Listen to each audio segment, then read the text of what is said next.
A 1-2, a 1-2. My name is Panda, and I'm coming live from Grateful Gallery, 50 Hill Street, Garnet Hill. Today, I'm going to discuss being an artist. I kind of want to have like a bit of a sultry voiceover situation going on. I used to do it for my Instagram reels, and people really seemed to love my voice. I'd make a video and I would start them by going, I started my day down on Hill Street, or something to that effect. Today, I don't have much of a plan. I've got some footage of me painting that I'm going to weave together with the footage of me sitting in the gallery right now. I can see Nora coming from the community council, so I might need to stop and speak to her about the plants. One of our plants isn't doing very well, and she looks as though she's inspecting it a wee bit. That's what I love about the gallery. It's so nice. We've got a caring community around about us in the gallery. The community council actually bought us these plants that sit outside the gallery, and one of them's a bit unwell. So, we need to try and find out what's wrong with it. Maybe I'll put it in this video. If anybody knows what's wrong with this plant, let us know, because we'd like it to be unwell. It's kind of sitting at the corner, and it gets a lot of wind coming round to it. And so we're a bit sort of unsure if maybe that's causing it. I was thinking about the war of art. I think being in the gallery and meeting other artists and stuff like that, and just being around artists quite a lot, we will often talk about the struggles of being an artist and what it's like. I also know other artists that seem to be really prolific and really, just like kind of almost unstoppable, I guess. And it's easy to sometimes think that you're doing something wrong or that you're maybe defective in some way, especially as an artist. And I am not really sure exactly why that is, but I think this book, The War of Art, definitely kind of looks into it. The title is The War of Art, Break Through the Blocks and Win Your Inner Creative Battles. And I think for me, that's kind of what it's like being an artist, is you have to kind of push through, and you do have kind of battles at times. The War of Art was really good because it explains this thing called resistance. And I think most of us will be very aware of this feeling of resistance. We maybe just don't have a name for it. When I want to do something, my brain will kind of push back against it. And it'll come up with loads of reasons of why I shouldn't do it. I'm not going to do it good enough. I don't have the skills to do it. Why am I wasting my time? I'm shite, blah, blah, blah. Just all this quite negative stuff. And in the book, Steven Pressfield explains that feeling is just resistance. He gives it this name, resistance. And I loved that because I'd felt it so much growing up and throughout my life that it was just like, oh man, this is so on point. I feel this all the time. So for example, I used to go painting every Sunday morning, and it was amazing. And I did it for like a year. I think I painted 62 heads in a year, and I was pure chuffed, and it felt amazing. And then like certain things kind of happened where I kind of lost my rhythm. And because I'd lost my rhythm, I found it dead hard to get back into it. And I started to kind of psychoanalyze myself, and I was like, I think I'm not doing it because I'm afraid. I think I'm not doing it because I'm lazy. I think I'm not doing it because I've put too much pressure on it now. I think I'm not doing it because I've waited too long. Too much time has passed since I last did one. All these things, loads and loads of things. And I was coming up with all these theories and insights as to why I wasn't doing it. And then I read this book, and it just calls all that stuff resistance. It doesn't matter what the stuff is. It's just all the same. It's all resistance. If it's stopping you from doing the work, it's resistance. And it's pretty amazing because he explains in the book that sometimes we can be really productive. We can also have like shadow careers, he calls them. And I think it's really funny because we find these other things to do that take us away from the work that we're supposed to do. And it still seems like worthwhile work. It still seems good. And I reflect sometimes that I started a social enterprise called Colourways in 2020. And there's a potential that was just a big, massive bit of resistance. Instead of going and painting the streets, instead of doing my own artwork, I started this social enterprise to help other people create artwork in the streets.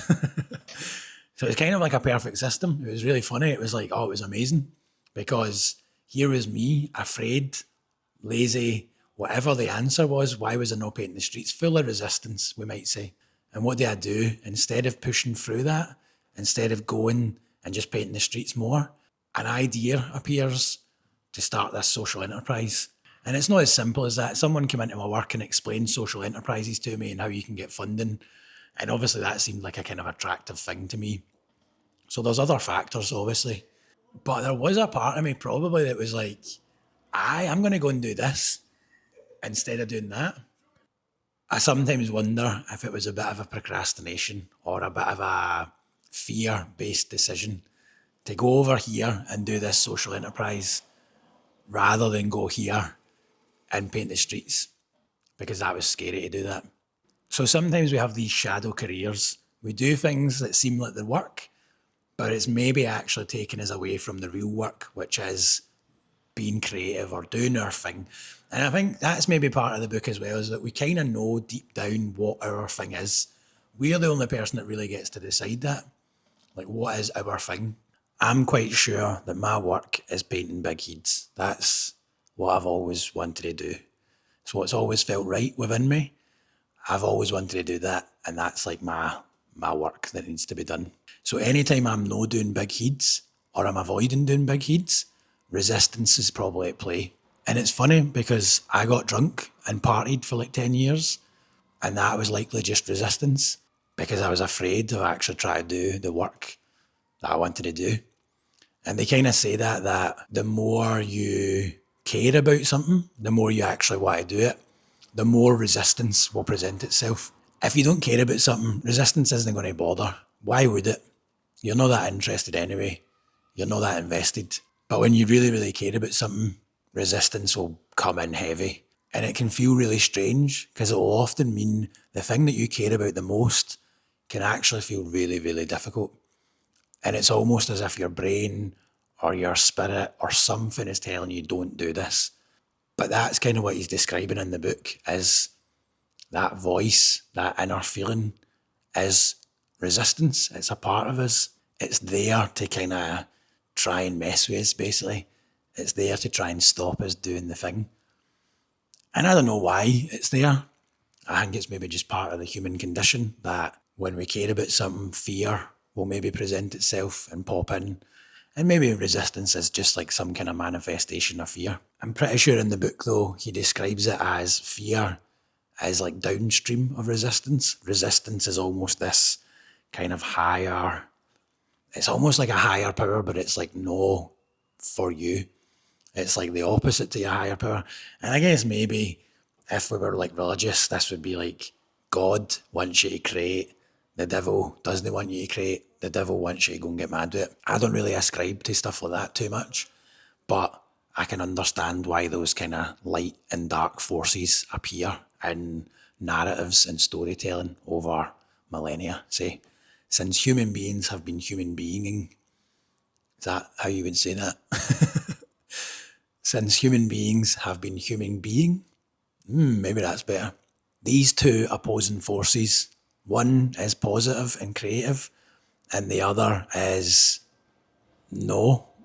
One wants you to make work, the other one doesn't want you to make work. It wants you to just sit and do nothing, basically. In my case, just get mad with it and eat kebabs. And so I was stuck in that resistance for years and years, and I didn't know that that's what it was. I thought I was just a wreck kid. Reading this book was really, really helpful because he tells you there's a solution to this problem. And that solution is turning professional. And at first I was like, well, I'm not a professional. I'm just a wee guy trying to paint some big heads about the city. So that feels weird to take what I'm doing seriously. And I think growing up working class, we don't really like to take things seriously because we kind of like to be cool. We kind of like to deflect and maybe be a bit like, I like this, but I don't like it that much. I'm sure Blind Boy had a podcast once where he spoke about fables and he talks about the fox with the sour grapes. And this story is basically a fox is trying to grab these grapes, but he can't reach them. And so he kind of looks and goes, fuck those grapes. I didn't want them anyway. They're sour grapes. And it's easier to tell himself that the grapes are sour than kind of admit that he's unable to reach them. Because maybe he could keep trying, or maybe he could I guess as a human we can improve ourselves so we're able to do things. We can practice, basically.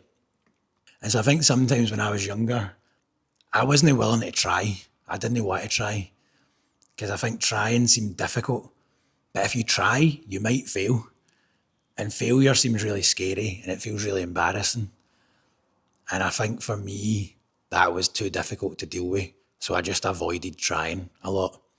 And that's a shame because without trying, you can't really get anywhere. This would also be another manifestation of resistance. Just don't try at all. So turning professional is difficult when you've grew up feeling like you shouldn't really take things seriously or you shouldn't try because you're afraid of failing. But what I loved about the book is he explains that we're all professionals. We're all professionals in one place in our lives, and that is in our jobs. And as somebody who worked a lot of normal jobs, this spoke to me on a very deep level. Because when I was working, I would show up all the time. I would be on time. I would work hard. I would put a shift in, basically. I would actually take it seriously. And I think it was maybe because there was some level of accountability. I had a boss who I didn't want to let down, and I also wanted to get paid. And so I think these things acted as a mechanism for me to be professional, to just show up and do my job. And every now and again, I would go out and get drunk and wouldn't make any work on the Monday. I'm not saying I was perfect, but for the most part, 95% of the time, probably, I was a pretty good worker. And I was taking the job seriously and I was trying to do good. So it's strange to have this creative practice beside my job where in my job I'm showing up, but my creativity I'm not really showing up. I'm kind of half-arsing it. I'm just kind of scraping by, kind of not really applying myself. I'm not taking it that seriously. And again, I think this is tied to if you take it seriously and you fail, that's going to seem a lot worse than if you just kind of half-arse it and then you fail anyway. But that's kind of like death by 1,000 cuts. It's very slow and it's very painful. And it's a shame because you could just try and you could see where you get to. And I think that's what I've tried to do over the years is just try. Even though my system feels quite shite, even though I don't paint like other people paint, I wish I was better at painting. I wish I could just do all these lines in one swoop. That's what I wish I could do. And somebody could probably teach me and I could probably learn and get better. But for whatever reason, I'm not there yet. And I could beat myself up about that or I could keep trying. I could just keep trying to get better. And sometimes maybe it's about being intentional. In the Pedagogy of the Oppressed, Paulo Freire says, practice with no reflection is just practice, basically. But reflection with no practice is just reflection. You need both of these things together. And both of them together creates a praxis. Practice and then periods of reflection creates a praxis where we're able to go, what is working and what is not working. I don't know if I'm really joining these two things up. I think I create stuff and then I probably do think about it, but I don't know if I fully adjust my behaviour based on my reflections. Like I could probably sign up to a course to learn how to paint a bit better. I often look at sign writers and feel as though they have a certain way of painting that I could maybe benefit from. And I know a lot of sign writers, they could probably teach me how to do things a lot better. But I have a bit of resistance around that. And that's just me being honest. That resistance still exists within me. And I think maybe it always will. I don't think you're ever going to always be free of resistance. I think it's a natural part of being a creative. It's just, sometimes it will show up and sometimes it will present itself to you in kind of annoying ways. Some of it can be quite insidious, I guess. It will seem quite minor and it won't seem a big deal. Like me not learning how to paint perfectly isn't a big deal. I still finish my paintings and they still look the way I want them to look. But I guess it's just like my process could be more streamlined. It could maybe be a bit easier. But maybe that's the practice of being an artist. You're just slowly but surely trying to get a little bit better. I bookmarked a few pages in here, which I'll just read. This is an interesting one. Resistance and being a star. Grandiose fantasies are a symptom of resistance. They're the sign of an amateur. The professional has learned that success, like happiness, comes as a byproduct of work. The professional concentrates on the work and allows rewards to come or not come. whatever they like. So that's just telling you just to create. Create with no expectation of an outcome. You might get an outcome, you might not, but you need to just create anyway. And I think that's so hard, especially in our day and age where everything is a feedback loop. We post on social media, we get feedback back. It's difficult not to anticipate the audience or to anticipate the feedback or an outcome. We want good outcomes. It's hard to remove that from that. Another book that I've mentioned before, The Gift by Lewis Hyde. I really, really love it. I'd sometimes think that I've made this bit up, but I did find it at some point. I've maybe just added my own spin to it a little bit. But basically in that book, Lewis Hyde describes being in your studio. You have to just create the work and not think about money. You don't think about how to sell it. You just make the work you want to make. And then when you leave the studio, you can put your money hat on and you can think, right, how am I going to sell this? But you need to go into the studio with your artist hat on, know your money hat. The danger is that when you're in the studio and you're halfway through the painting, you take your artist hat off and you put your money hat on and you look at your painting and you go, maybe I'll just make this a wee bit better. Or maybe I'll change this. Maybe this is more sellable. And the danger is that over time, you're just walking in with your money hat on every single day and you're no longer making your art. You're just making art that you think people want to buy. And the paradox of this is actually that from my own experience, and I think a lot of people will probably be able to relate to this, see when you just create the stuff that you want to create, that's the stuff that people enjoy. See when you try and second guess what people want or what's going to sell the most, often that's the stuff that doesn't really do very well.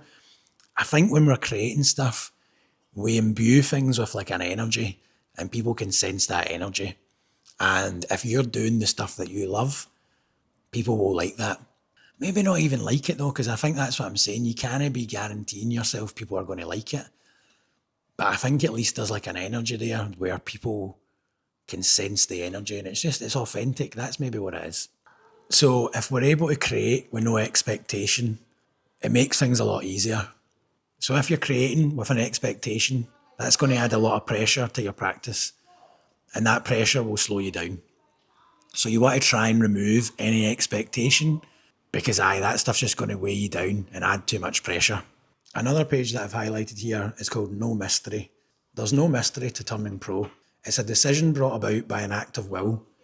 We make up our mind to view ourselves as pro and we do it. Simple as that. And I guess I really like that one because it's about deciding. There's no some complicated system that needs to be operated here. You just decide, I'm going to take this seriously. I'm going to treat myself as a professional. And it's just a way to change your mind, to change your perspective. I think that's something that I've found in my own life. Getting sober was a change of mind in a similar fashion. I used to think of myself as a drinker and a wreckhead and a fuck up. But then I was able to imagine and identify as somebody who was sober and as somebody who didn't drink. And I just did it. It happened overnight. It was crazy. I decided I was going to do it and I did it. And so this book recommends that you believe and decide that you are a professional and act accordingly. I wish I could say that that's me, that I'm fixed. Unfortunately, it's not been like that. I've never been able to really fully lock into that identity. Maybe just because I've got a bit of a hangover from being a wreckhead for so long. There's maybe some self-limiting belief still within me that thinks that I'm not actually legit, I'm not doing it, I'm not a professional. I would love to create and not have any resistance. That would be my dream, to be honest. I just don't know how to get there. It's always there. It's always kind of in the background. It's always quite subtle. And I think it's probably just part of being an artist. That's what this book's kind of saying. Resistance is always going to manifest in some kind of way. But it's your job as a professional to just keep moving past that. It's kind of like when I used to wake up from my old job, I probably couldn't be fucked going. Probably couldn't be arsed. But then I would go, it's my job. I need to go. If I don't go, I'm going to lose my job. I'm just sitting editing this just now. And I want to kind of zoom in on that point I'm trying to make there. Because I zoom off on a wee bit of a tangent in another direction, which I have a tendency to do. But what I would like to say about that there is when I would wake up in the morning, I couldn't be fucked, but I would still go. I would still go to my job. Even when I couldn't be arsed, I would still go because it was my job and I had the responsibility and I needed to do it basically because people were expecting me to go and I took it seriously. I wasn't messing about. Sometimes I was messing about, but most of the time I wasn't. And I think that mentality of being a worker, of being accountable, of being reliable is important to take into your own practice. And it's something that I'm still working on. I could speak for hours and hours about this book. There's a lot of wisdom in it. There's a lot of stuff that I probably don't fully vibe with as well. But I remember it helped me a lot back in the day. It's nearly the end of the video anyway, but I just wanted to reiterate that wee point there. It's kind of like when I used to wake up from my old job, I probably couldn't be fucked going. Probably couldn't be arsed.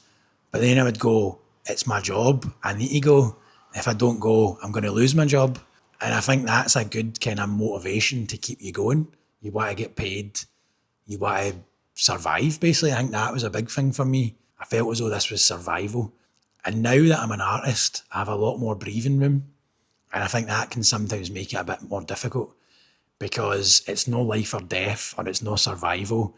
And maybe the way that my brain has been conditioned is there has to be some kind of whip. There has to be some kind of motivation to do it. And I don't know, how do you muster that internal motivation? I'm not sure. This is a kind of eternal question that I'm always asking myself. I look at people that are really successful, that are amazing at drawing, that are amazing at painting. They've obviously put in a lot of time and effort to their craft. And it sometimes just seems as though it's dead easy for them. And I find myself longing and wishing that it was easy for me. But I don't know, maybe it's not even easy for those people either. As always, grateful to be here. Much love. Peace. Yeah, I thought you said we had loads of time. Yeah, well, you know what it's like. Fuck, we're running out of time already. Well, we're ready. Come on. No, I've got to go. Lads! Fucking hell, Devon was so fucking wicked, man. I've got my 4-pack of Scrumpy, I've got my rum book. Shall I show you how to do it over that way? Go on. Got a new style, yeah? Okay. It's the lost soul sitting on top like the Stetson on a Texan. Sizzling when sending like stepping over hot coals. I reckon it's worth inspection. Perfecting, flowing, growing to be blowing up like foxholes. What goes on when we rock shows? The whole song got stole. Now you all feel like soft rolls. Still skilled and got